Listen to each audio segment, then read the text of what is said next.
Si ton frère a péché, va et reprends-le entre toi et lui seul. S'il t'écoute, tu as gagné ton frère. Mais s'il ne t'écoute pas, prends avec toi une ou deux personnes, afin que toute l'affaire se règle sur la déclaration de 2 ou 3 témoins. S'il refuse de les écouter, dis-le à l'église. Et s'il refuse aussi d'écouter l'église, qu'il soit pour toi comme un païen et un publicain. Je vous l'ai dit en vérité, tout ce que vous lierez sur la terre sera lié dans le ciel, et tout ce que vous délierez sur la terre sera délié dans le ciel. Je vous dis encore que si 2 d'entre vous s'accordent sur la terre pour demander une chose quelconque, elle leur sera accordée par mon Père qui est dans les cieux. Car là où 2 ou 3 sont assemblés à mon nom, je suis au milieu d'eux.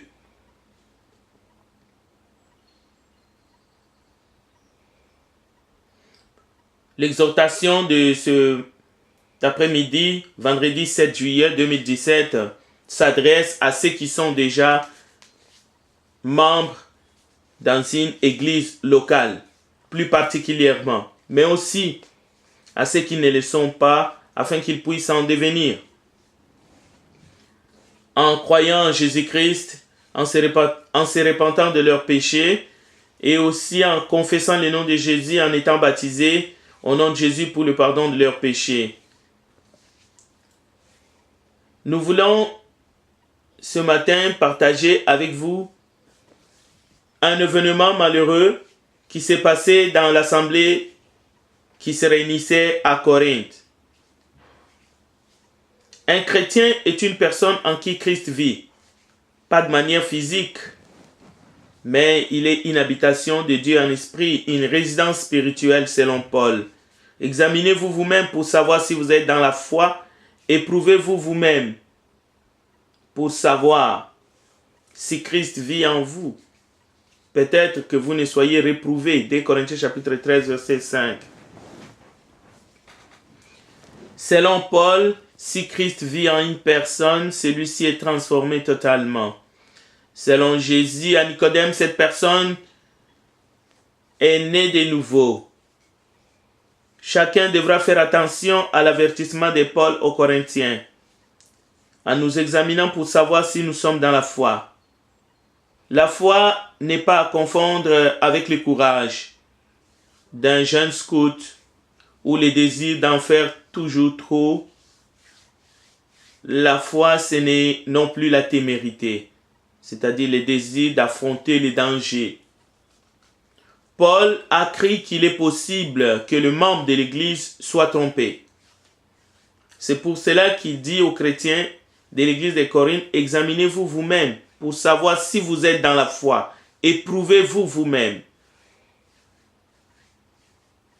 Paul a cru qu'il pouvait y avoir une erreur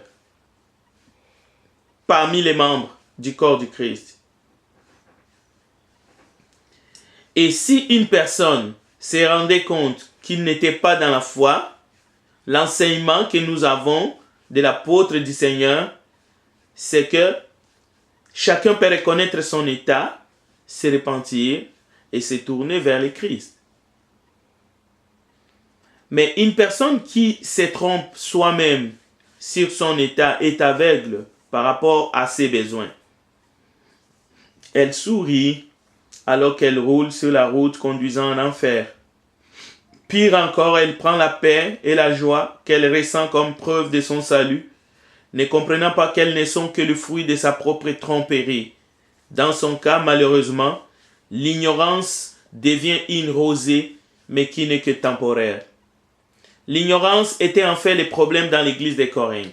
Comme beaucoup dans l'église d'aujourd'hui, qui ne font que partager entre eux leur ignorance. La compréhension de l'évangile peut être déficiente dans leur pensée. Toute personne qui avait une confession verbale de Christ était un vrai chrétien. Voilà justement l'erreur dans les assemblées de nos jours. Toute personne qui confesse Christ verbalement, quel que soit son mode de vie, est un chrétien, né de nouveau.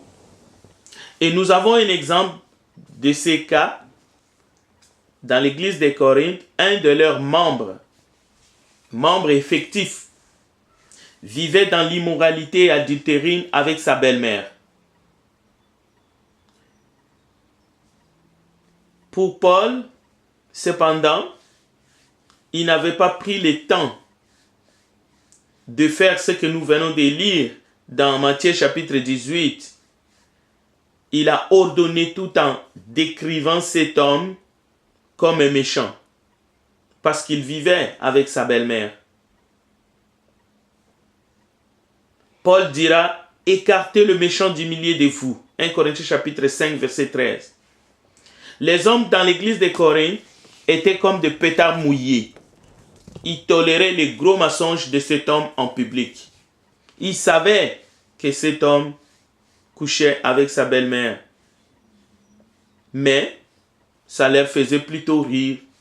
C'était leur réalité, bien entendu. La grâce de Dieu qui pardonne rend aussi sage. Alors, les personnes qui ne sont pas transformées par cette grâce divine ne sont pas encore pardonnées ou ne sont pas encore converties.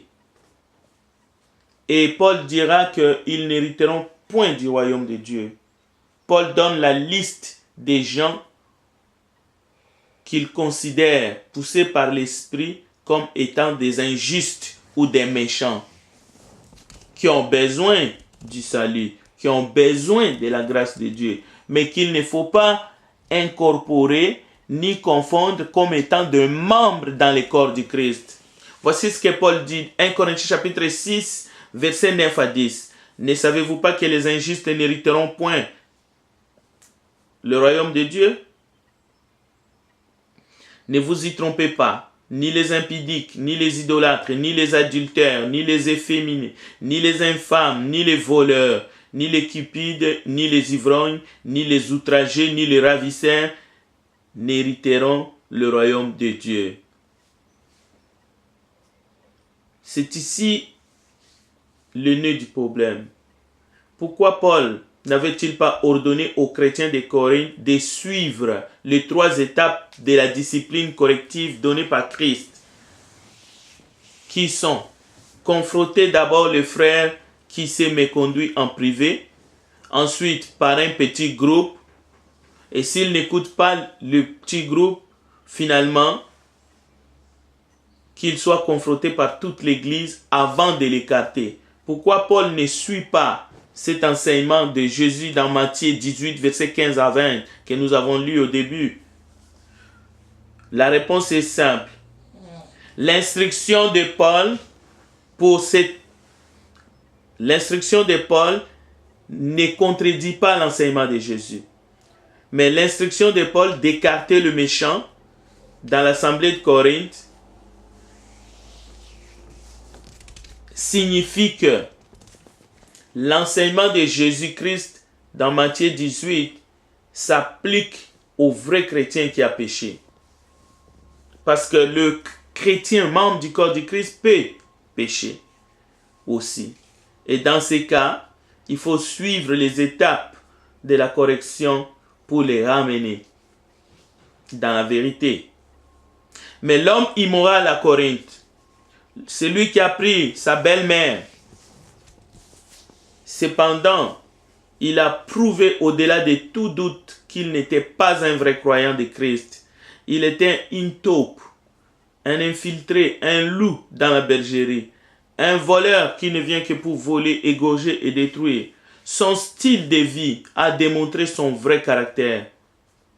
Par exemple, un vrai chrétien ne se mettra pas debout en plein culte et mentir publiquement dans le seul but d'induire tout le monde en erreur. Cet homme dans l'assemblée de Corinthe vivait dans la fornication adultérine avec la femme de quelqu'un d'autre et qui était sa belle-mère.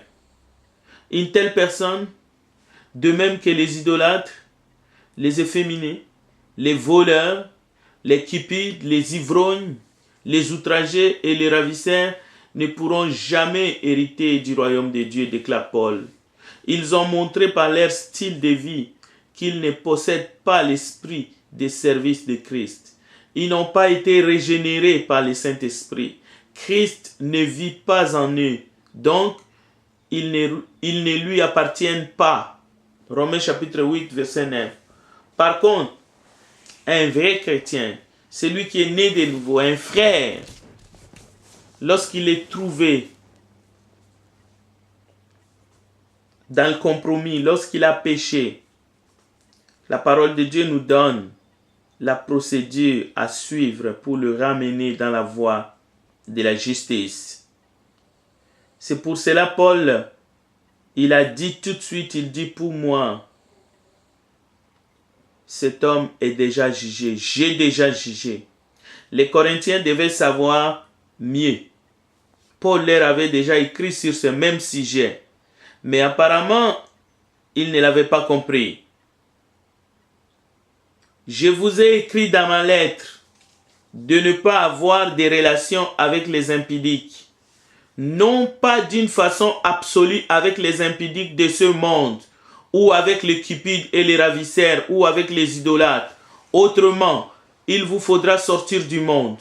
Mais maintenant, ce que je vous ai écrit, c'est de ne pas avoir des relations avec quelqu'un qui, se nommant frère, est impudique ou cupide, idolâtre ou outragé ou ivrogne, ravisseur, de ne pas même manger avec un tel homme. 1 Corinthiens chapitre 5, verset 9 à 11. C'est Dieu qui parle ici, du moins par son esprit. Ce n'est pas un homme. Alors écoutez Dieu, parce que Jésus avait dit aux pharisiens, vous ne m'écoutez pas. Si vous n'écoutez pas la parole de Dieu, disait Jésus, c'est parce que vous n'êtes pas de Dieu. Et plus loin, il leur dira, vous avez pour père le diable. Et lui, il a toujours proféré le mensonge. Donc, le membre ou les chrétiens, entre guillemets, immoral de l'église de Corinthe, était selon Paul, non un vrai frère, mais un chrétien de nom seulement. On peut dire aussi un chrétien non engagé, même s'il n'y a pas de chrétien non engagé, mais le terme l'explique. Ne comprenant pas la relation inséparable qui existe entre la foi et les comportements. Voilà quelqu'un qui n'est pas encore régénéré, qui n'a pas encore reçu la grâce de Dieu. Il ne fait pas la différence entre la foi et les comportements.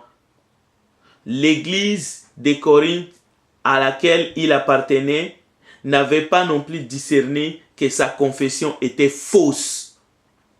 Ne soyons surtout pas des bébés spirituels ni des faux chrétiens qui font des scandales dans les assemblées, parce que cela prouve notre non-engagement envers Jésus et envers son Église. Que Dieu vous bénisse. Persévérez dans la foi et soyez fidèles à vos assemblées. C'était la parole de Dieu. Amen.